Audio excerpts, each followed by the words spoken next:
back to another episode of PoldarkDish. I'm Marlise. And I'm Elyse. And today we're going to be dishing about Poldark Season 3, Episode 2. But first, a little recap.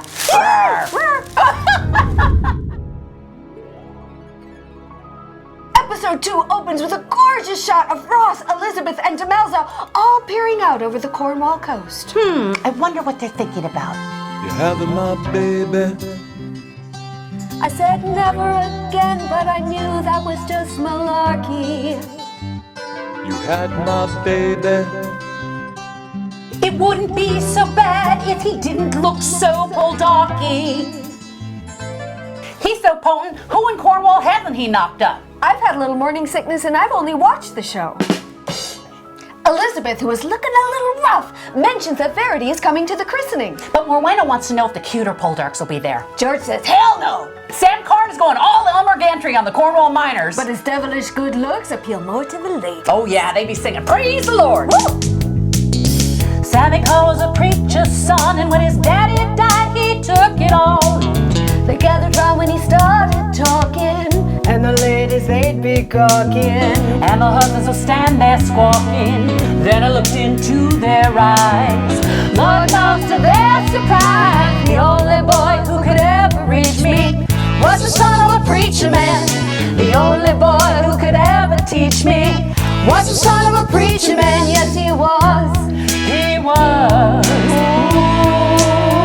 Ooh, yes, he was.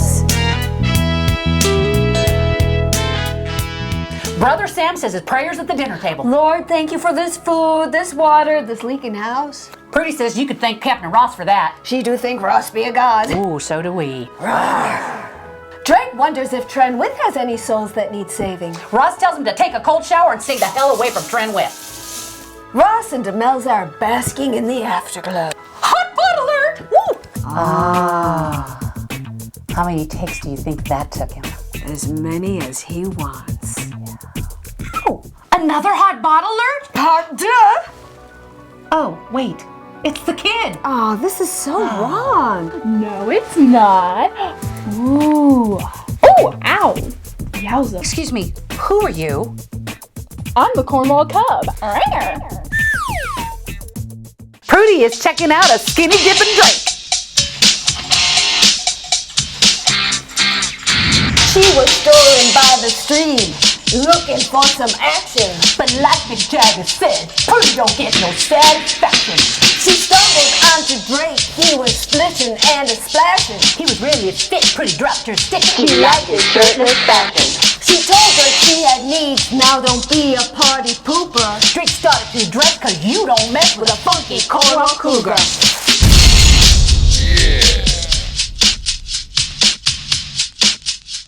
At Uncle Ray's grave, Sweet Caroline worries about Dr. Eye Candy. He's in the middle of another Anglo-French war. He's got to come home so they can have their pretend wedding. Yeah, and stage a big old fake bash at Killawarren.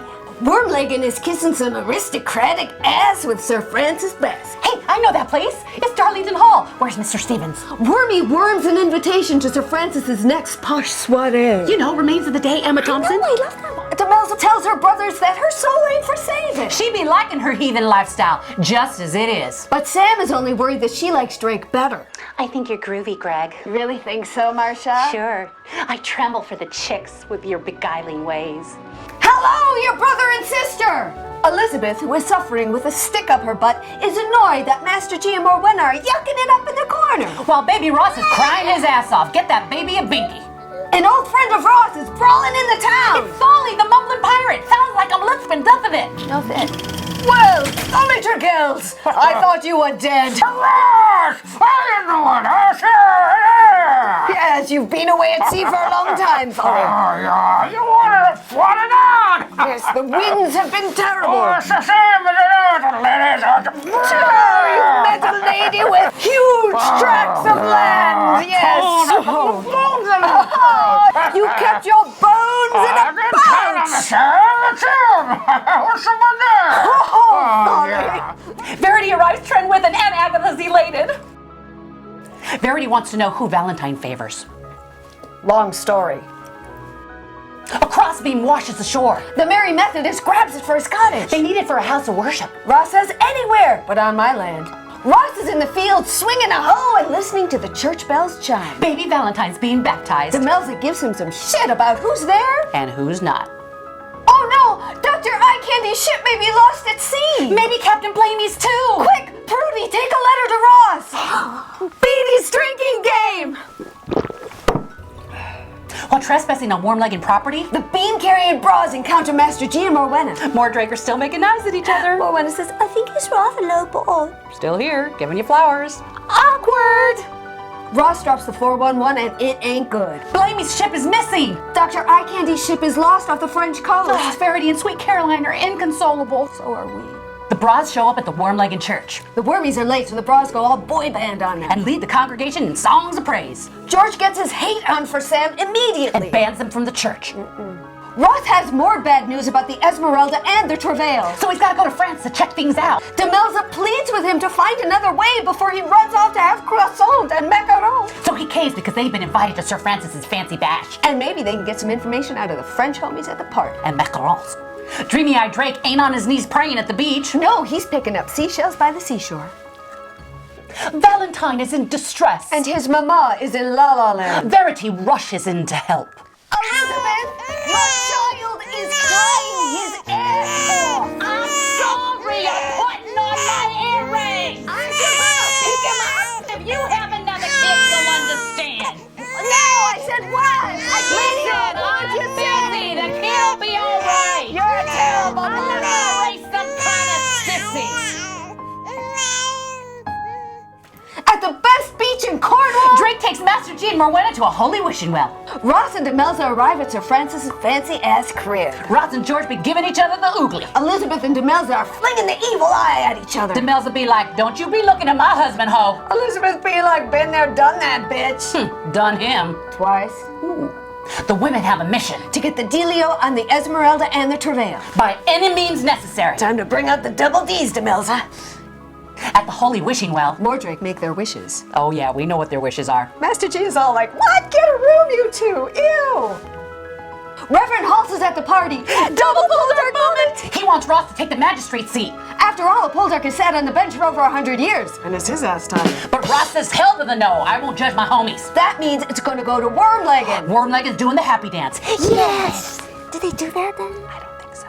Verity finds out that Captain Blamey's ship is safe. Yes. But there's no news about Dr. Eye Candy. And now another episode of As the Worm Turns. Elizabeth, George. Justice of the Peace, the first Wormlegged to be called to the bench. Are you not impressed? I'm surprised. I mean, I'm not surprised. Who else could there be? Ross! Ross! He's the obvious choice. And yet, he was not offered it. Maybe he was. I still have to do my shopping. Will George have enough need a clothes wig in time and for 2 court? robes, Tune in next time to shoes, As the Worm Turns. Maybe a little nip and... The bras go skinny dipping. Drake takes a moment to pray for Morwenna. Father, Son, and Holy Morwenna. I got his pants.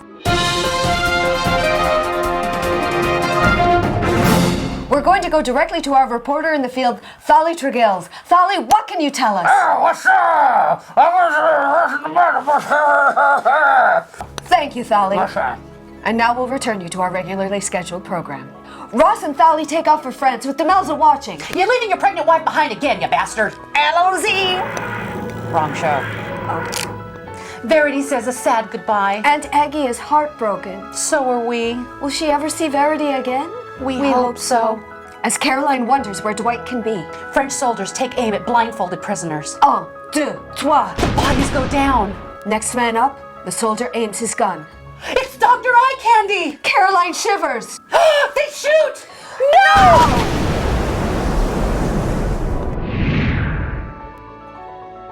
Oh my God, what an episode. There's so much to talk about. But first, a word from our sponsor. This episode of PoldarkDish is brought to you by Rose Tree Cottage. Voted the #1 afternoon tea in Los Angeles, Rose Tree Cottage open 7 days a week. Tell Edmund and Mary the PoldarkDish girls sent you. Okay, let's talk about the show. There's so much to talk about this time. Dr. Eye Candy can't be gone. No, not yet. He can't be gone. No, I there's love him. We just really got to love him. I know. But I've got to say, he's he's like really defiant in that last scene. He's really like flashing his baby blues. I love the rugged look. I love. He's gonna have some good episodes. And he looked really thin and like scraggly, like he was a prisoner, and he really had that. Yeah, I think these are going to be some great episodes. I hope we see him in that, in that scenario. Yeah, a and little he's bit just longer. coming at that guy. So he was, hopefully he is not the one who was shot. And if he's shot, maybe he'll get better. And speaking of great actors and actresses, I absolutely love Ruby Bental as Verity. She absolutely touches my heart. When I see Verity cry, it makes me cry. Caroline every too, single time. though. Oh my gosh, that scene when they were both crying. Yes, I was just reaching for the climax. Oh my God, it was heartbreaking. But no, really, I've watched Ruby Bental in Lark Rise to Candleford, in The Paradise, and now in Poldark, and I absolutely love her. And whenever got a wonderful face. Gets hurt, I cry for her. And her farewell to Aunt Agatha. Oh, it was heartbreaking. We're hoping that's not foreshadowing. I know, we must see Ruby Bental more. We absolutely love her. And you're right, Gabriella Wilde is doing beautiful work. I mean, you could just feel her pain thinking that Dr. Eye Candy is gone. The brothers. Bros. I think they're all a lovely addition, the two boys and, of course, Morwenna. Well, it does add some spice to the household. Really great Romeo and Juliet aspect to their storyline. Oh, my gosh. Because of the warring families. I love it. Every time Drake showed up, Morwenna gave him that look that was like butter. Like butter. So we look forward to seeing more of that trio. Yes, for sure. What I love about Tom York, who plays Sam, is he's got that evangelical Elmer Gantry look. You know, that they can go either way. I mean, really sort of charismatic. Yeah, a little dangerous. Blue eyes, but dangerous. I wonder if we're going to see an edge to him, some turn there, do you think? No, I mean, their characters do evolve in this show. I mean, look at Elizabeth's character. Yes. Her sense of humor is gone. Yeah, She's neglecting that baby. I love her looks throughout this episode because she's looking at this baby. She doesn't know what to do with it because I think she knows who the baby daddy is. Okay, so Jeffrey Charles, played by Harry Marcus. Yes, he's adorable. He's kind of the little go-between here. He is. He's really growing up the little master, though. He knows what's his land. Yes. And, when they're walking into the church and George doesn't, he's late and he doesn't really have any regard for that, you see that is not going to happen with Jeffrey Charles. Okay, so let's talk about Ross going off to France. He's so gallant and wants to help all his friends. Yeah, but then when and it comes time for him to be a magistrate, where is Ross? Not on the bench. You know, he could have helped. He helped the villagers and the miners, and he could have been in a position to help, and he just it's didn't. all this, I'm not worthy. I'm not worthy, yes, but then he's going to go off swashbuckling to France. I'm telling you, if he weren't so handsome, we would want to slap him He from does now become until a little next bit of a week. pain in the ass. Well, he's an imperfect hero, flawed. isn't he? He's a flawed. hero. So, and Prudy, Cornwall Cougar, we're giving Prudy the Cornwall Cougar Award. The Golden Pom Pom Award goes to Prudy. New Cornwall Cougar. Join us. Giving her longing looks at Drake. Oh, and then her look as he ran off with his clothes was priceless. Please put more scenes in like that with Prudy giving Drake a hard time. Oh my God, because that was think brilliant. it's hysterical. Because it was really kind of a heavy episode, so it's good to have Prudy in there to give us a little bit of levity. It was. Thank you all for your support. It's been amazing. We can't believe the views that episode 1 got and all the amazing comments. Oh gosh, yeah, that made my whole week. And the different places that you're all watching from, like Australia, and and the Far East. I mean, all these, Cambodia. Somebody said I'm watching from Cambodia. I couldn't believe it. So welcome to all of you, and thank you for supporting our show by watching it. In the coming weeks, we will be reading comments and tweets. Okay, well, I think that's it for this week. So much to look forward to in season 3. Thank you all once again for watching. I'm Marlise. And I'm Elyse. And we're the Poldark Dish. Rawr.